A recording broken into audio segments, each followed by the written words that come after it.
good morning. Yan, Gabaldo na tayo mga paps. So tutuloy na lang tayo ng Dinggalan. Siguro doon lang tayo mag-uumagahan. Ang ganda ng view nila oh.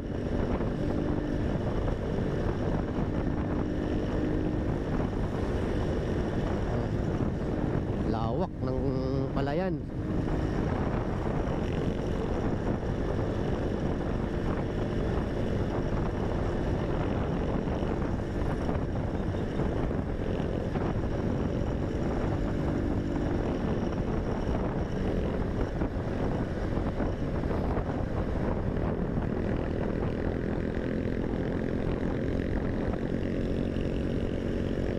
Ganda ng bahay, nasa gitna ng palayan oh.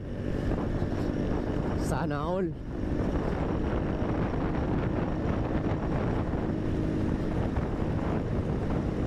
Ganda.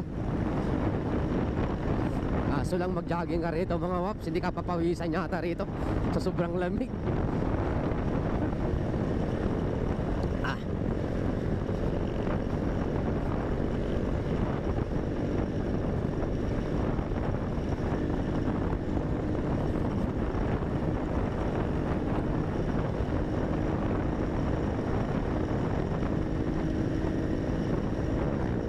Lamig. Yan, nakikita yung mga paps eh. Yan ang ano, bundok na yata ito ng Dinggalan. Medyo tagal-tagal na rin ako hindi nakabalik dito, kaya medyo nakalimutan na natin yung ano, mga bundok rito.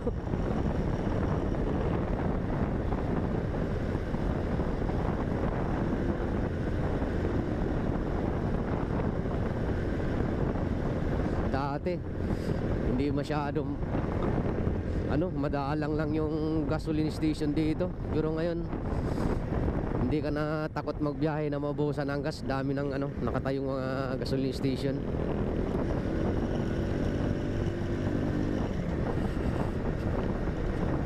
Lamig.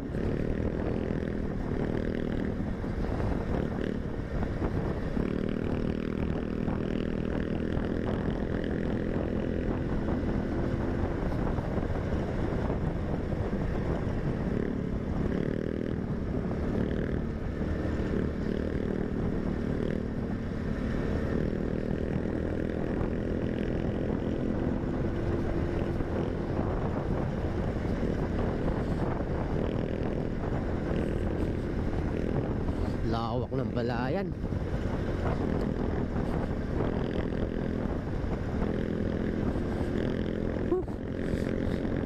Kailangan natin kape mga paps. Malamig parang kaya medyo mabagal lang ng kaunti yung takbo natin. Malamig na eh. Hindi na kaya yung lamig sobra. So dahan-dahan na lang kami ni Otol muna.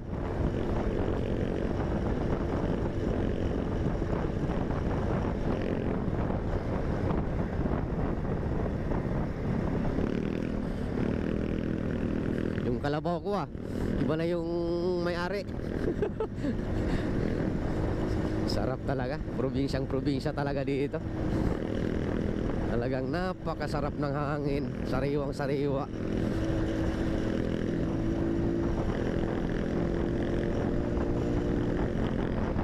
Napakasariwa ng hangin dito mga paps.